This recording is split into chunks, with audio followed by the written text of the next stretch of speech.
Are these people... Judging by their clothes, they appear to be phantom Hyperboreans from the distant past. That could mean they have some clues about the moon goddess's name, right?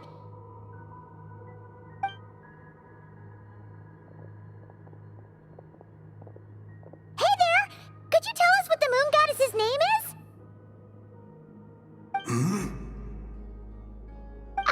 Sorry. That's probably a weird question, huh? How do we explain this? The moons are long gone, and their goddesses are dead. Their names no longer mean anything. When a new moon goddess is born, we will surely know her name.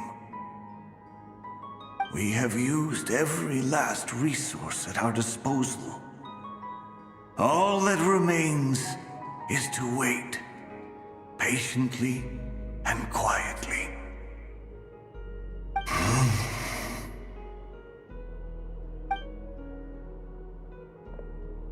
Were the people of the past all this devout?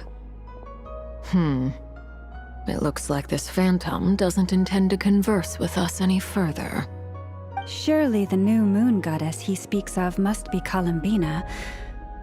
Alas, Kuthar's birth came long after the age in which he lived.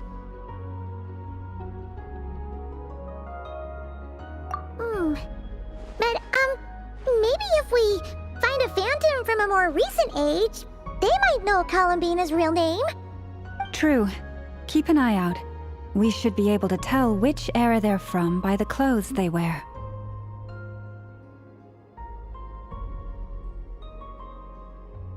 Yeah, you've been pretty talkative this whole time. What changed? Oh, nothing. I'm fine. You all make good points. When the Hyperboreans speak of moon goddesses, they mean the three from truly ancient times. I can't imagine they would know anything about our current moon goddess. There once was a time when the moon goddesses blessed them greatly and protected them from harm. So, when the war between the gods and dragons plunged the world into chaos, it seems they looked once more to the moons for help, praying for a new goddess to be born. Yeah, that checks out. Let's continue on. Who knows what else we may discover? Ooh, there's a whole bunch of artwork in here. Seems pretty old. Nicole, this is probably your area of expertise. What do all these paintings mean? Let me see. To understand these murals requires some knowledge of the history surrounding the War of Funerary Flame. I shared a little of this with Lauma before. Yes. I think I follow. The dispute between the Moon Sisters, the transformation by Nibelung. Oh no, it's no trouble. I'd be delighted to share the tale again. Alright then. Tevat's 3 moons and their goddesses were brought into being by the will of Nibelung, the then ruler of Tevat. But when the heavenly principles came, they changed the world completely, down to its very foundations. The moon goddesses were nowhere near strong enough to challenge this entity. But the heavenly principles did not view them as heretical entities that had to be removed. Essentially, the 3 moons existed to keep this planet alive and operational, which did not directly conflict with the heavenly principles' aims. Nevertheless, the inherent precariousness of this arrangement would soon be revealed. Nibelung returned. Yes. He did, and thus began the War of Funerary Flame, a battle for dominance between Nibelung and the heavenly principles. Discord would soon emerge between the 3 moon sisters. One would voice the opinion that they should follow Nibelung, for it was he who first hung the moons in the sky.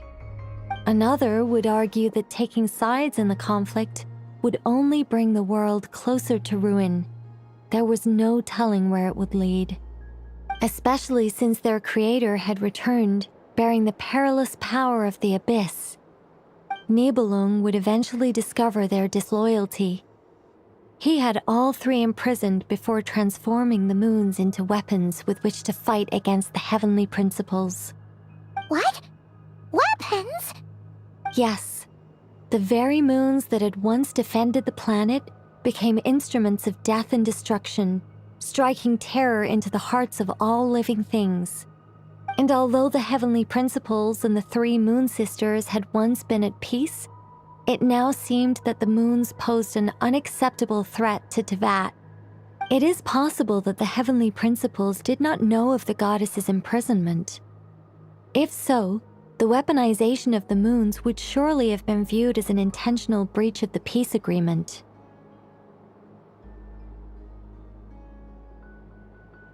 Regardless of who knew what, when, the heavenly principles shattered two moons and flung the other beyond the skies. Whether the goddesses managed to escape Nibelung's captivity after his fall, nobody knows. But this much is certain. From that day on, the moons no longer belonged to Teyvat. The rejections slowly drained their power until eventually they passed away. So that's the full story. You say the moon ceased belonging to Teyvat from then on. Why then would Columbina be born here? That is perhaps due to the lingering connection between the frost moon, which was not shattered, and this world. You could see it as the three sisters' dying wish. They never desired war. All they ever wished for was to protect this land. I see. If the final fate of the three goddesses is as you say, then Columbina faces the same grave danger. Our investigation has yet to bear fruit. We must hurry. Yeah, you're right. Let's keep going.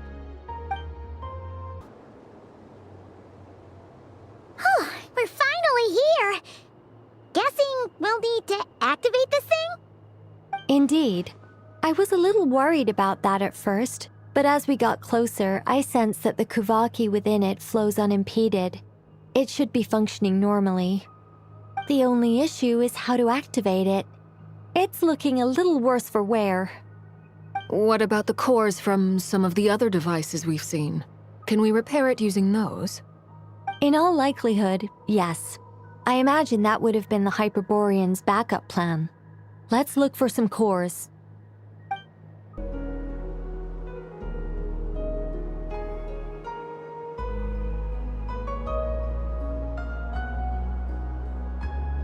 This is where the people of Hyperborea communicated with the moons.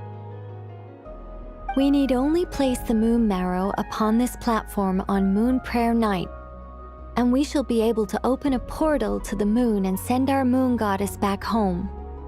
The assumption being, of course, that we can find her first. That's right. You want to know if it's safe there, don't you? And yet, she has no choice but to return. You know this.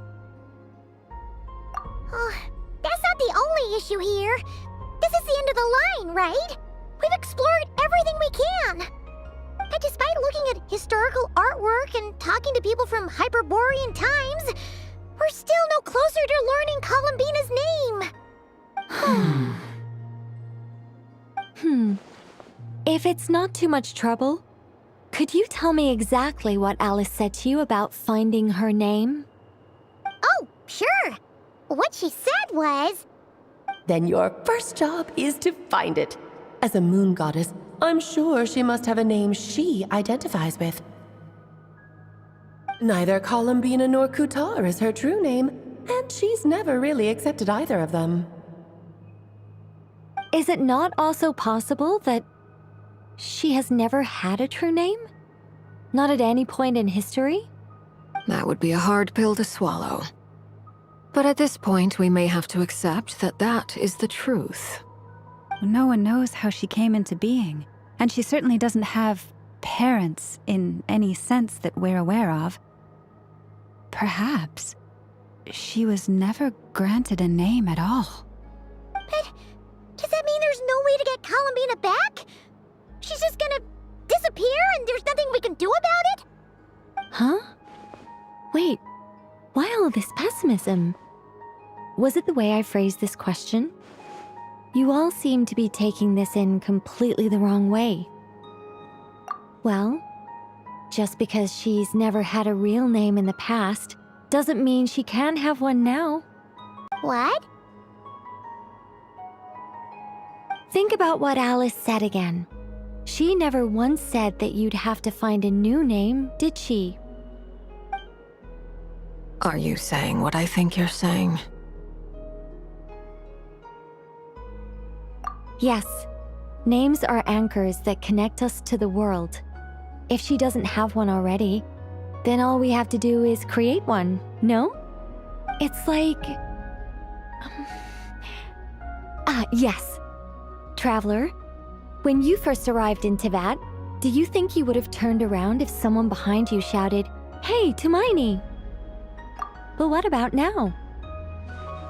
I understand what you mean. Life is a long journey. Even the friends and family by our side can change over time. When people call you by different names, what matters isn't so much the words themselves, but what they symbolize. And of course, whether that resonates with you. Lumine. So, close your eyes and picture the moon goddess in your mind. If you were to call out to her in this moment, what would you say?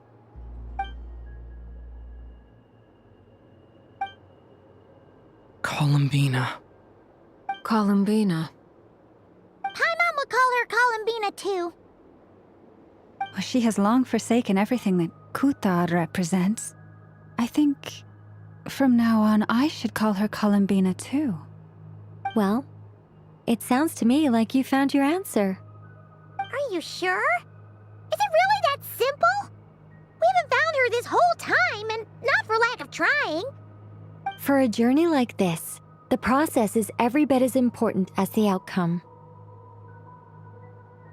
Had you not searched far and wide, rejecting every other answer you were offered? How could you have come to an answer you felt was finally correct?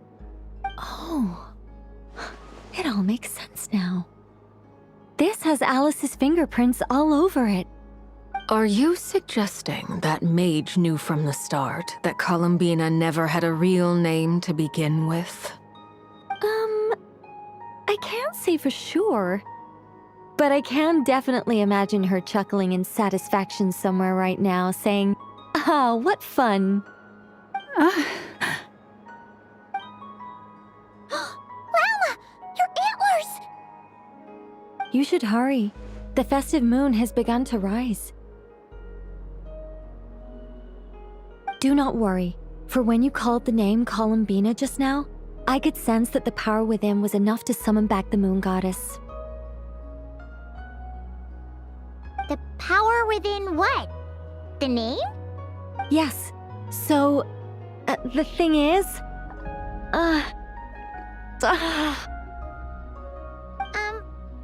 What's wrong now? this is so annoying. I really want to explain how that whole thing works, starting from the founding principles of Teyvat and... Oh, I could talk about this for hours. But deep breaths, Nicole. Deep breaths. You're an angel, a sober, sensible, solemn angel who has her priorities straight. Okay then. Sorry for asking. Clearly a bad call on Paimon's part. Anyway, you all need to hurry. Last thing, remember how it felt when you called out that name. then it is agreed. By the name Columbina, we shall find her. Then we'll throw her the best Moon Night party ever! And at last, we will send her home.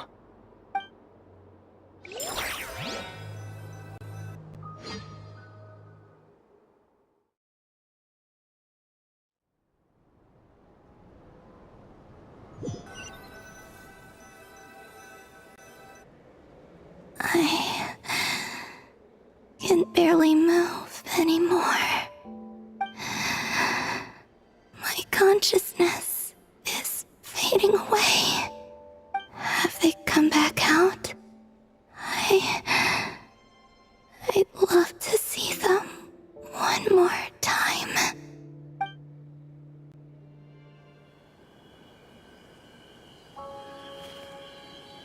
They didn't make it.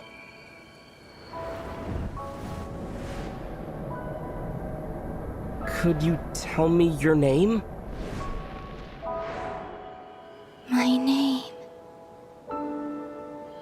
My name is... Columbina!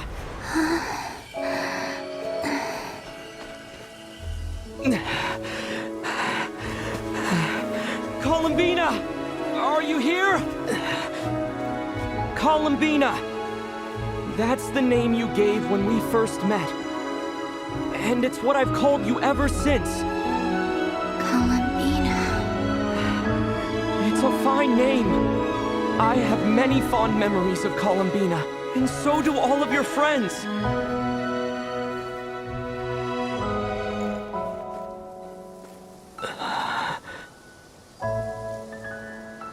If you like this name,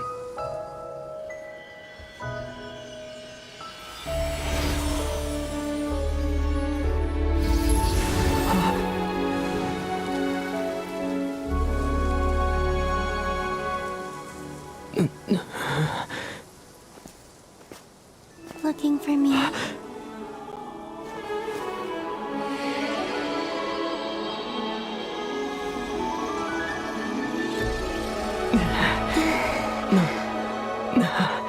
like it. You can carry on using it. My name is Columbina Hyposelenia.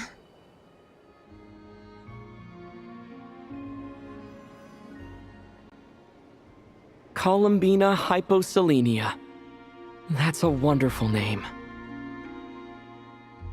I never thought that Columbina would become my real name. But after I met you and my other friends, the things that this name stood for slowly began to change. It went from being a Fatui code name to something my friends call me.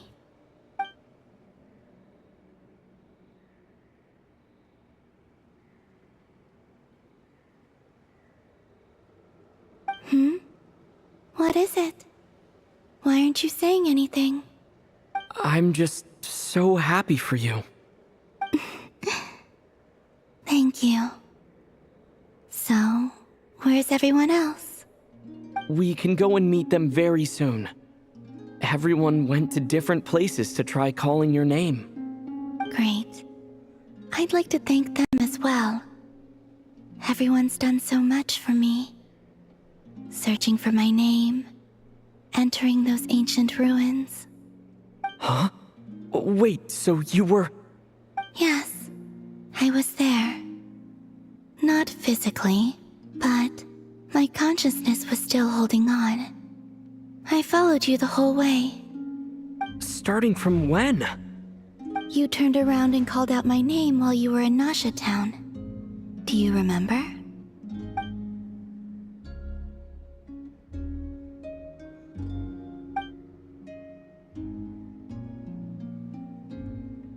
Let's go. We don't want to keep them waiting. Sure. In that case, come with me. But... Hmm? Before that, could you call my name one more time? Sure. Come with me, Columbina Hyposelenia.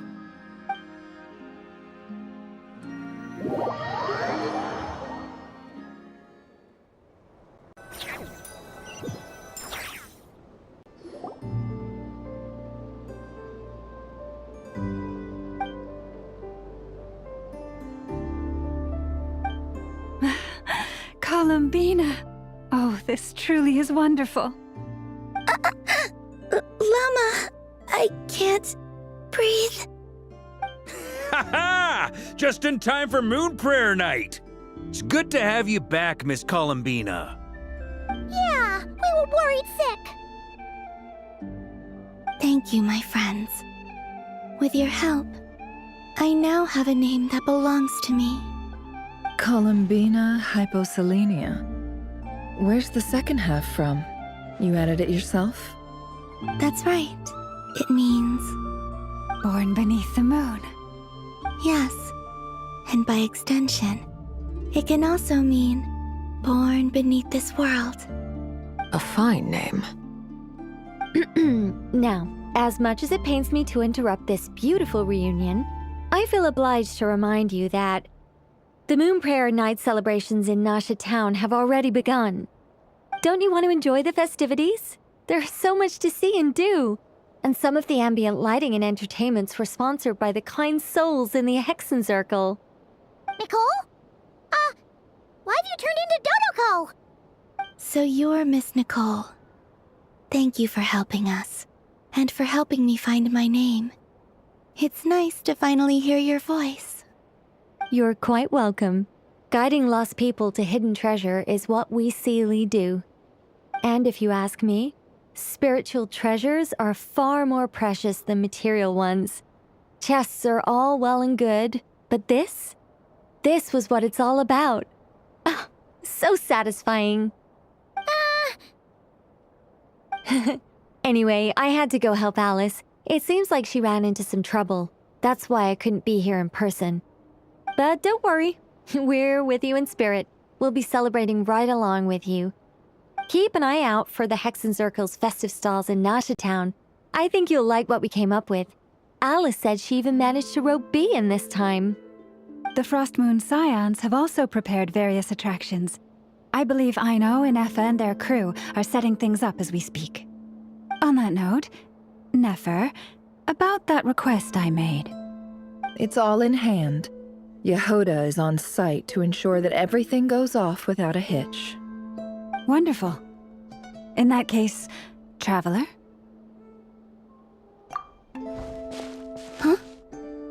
Come on, Columbina. It's time to celebrate the best Moon Prayer Night ever.